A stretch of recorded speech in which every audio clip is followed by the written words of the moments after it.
everyone. This is Russell Rucker. I'm here again for another constitutional talk. I'd like to ask you to subscribe, and ring the bell. Show that you like us here. A few things I want to talk about this morning that just come up through the course of doing the show. The first thing I want to mention, though, is about Noah Webster. Noah Webster was a 19th century politician. He was a great, brilliant orator. He's not one of our founders. I mention him because he wrote a dictionary. And there is an 1828 dictionary that's available to you online. And you can look up anything you like online. You don't have to pay for it. And you can look up things like, say you want to know what they thought a republic was. And I did that. I looked it up, and it said it was where sovereignty was invested in in elected officials, whereby in a democracy it's invested in the people. Okay, our founders really believed this idea that democracy really was not something we wanted. Okay, and if you want to talk about direct democracy, you'd be talking about things like, say, a referendum question on a ballot, and you went down to vote on that specific item, say a school tax that was going to be increased for building something, or something along those, usually something along those lines. Where in a republic, we elect people to make those decisions, and that's when we're electing our senators, House members, the president, all that. We elect people to make decisions on our behalf, and that's a republic. Okay, the other thing I want to bring up here, I want to talk about today, is we have this misconception, I guess. There are two different ways we can look at the Constitution. The one is the old living, breathing theory, and basically it's an anything goes kind of thing. So you have a judicial body, the Supreme Court, that tells us what everything means. And it really doesn't matter if they go by the Constitution or not. It's kind of an overwhelming body of men that just decides what is. I believe in the other theory. I believe in following the text. I believe in textualism and following the text. So if I were to open up statute books, if I was to read the law, it would tell you exactly what we're talking about, line by line. It would tell you whether it is shall do or may do. It makes it obvious because it's so spelled out through centuries of defining law that there really isn't a lot of movement in the language. And I believe in originalism and original thought. And that's why I study history, and that's why I talk about these guys here, is because I believe in original theory of what they were talking about at the time. Because over time, language can change. And with changes in language, meaning can change. So I look back to find out what it is these guys were considering when they passed this document.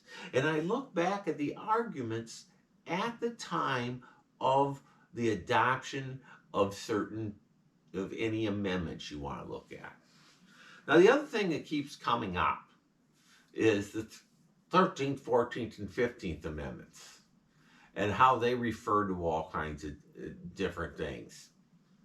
They say they bind the states. They say all kinds of different things about them. And I think the point is being completely missed of what they really are. And what they really are amendments to make slavery illegal, make the children citizens, give the right to vote So you give the right to vote to all the men, equality under the law for the ex-slaves. And that's what we're talking about. We aren't talking about anything else. And I don't like to get into unintended consequences of things because that's not what they were thinking about when those amendments were passed. And the other thing they do is there's lots of punishment for the South in there. And to hear it discussed as if it means something else, frankly, just bothers me.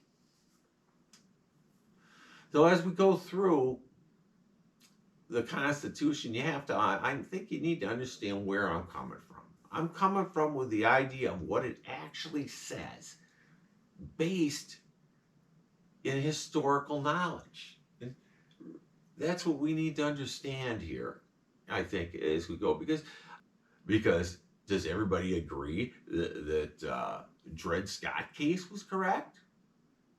Unless it's Supreme Court precedent that came out of the founding era, like Marbury versus Madison, for instance, or the decision that led us to the 11th Amendment, things like that. Okay, but when you get into more modern decisions, you get into decisions in the last 100 years, I prefer to ignore them and look straight at the document and what it says. So I just want you to know where I'm coming from anyway, in trying to explain these things. I don't want to discuss some law. Well, we don't have freedom of speech because there's some minute law over here that says this, and then there are people restricted from it because otherwise they lose their tax status. I don't want to get in all that. Free speech is free speech. And when you have free speech, you have the right to say what you want. And I just want you to understand where I'm coming from. I'm talking about theory, constitutional theory, what they set into place based on their constitutional theory, what it actually means. Now, what we have to do is we have to learn what it actually means, and we have to take it to our representatives when they're running for office and put their feet to the fire and make them realize that they have to behave in a way that, based on their oath of office, to uphold and defend the Constitution of the United States of America. Now, if they refuse to do that and just pass any laws they want, well, I suppose they can do that, and our only recourse is to try to impeach them. But it's easier if we make them understand from the beginning what we expect from them. And we should expect from them what is the meaning? What are we talking about?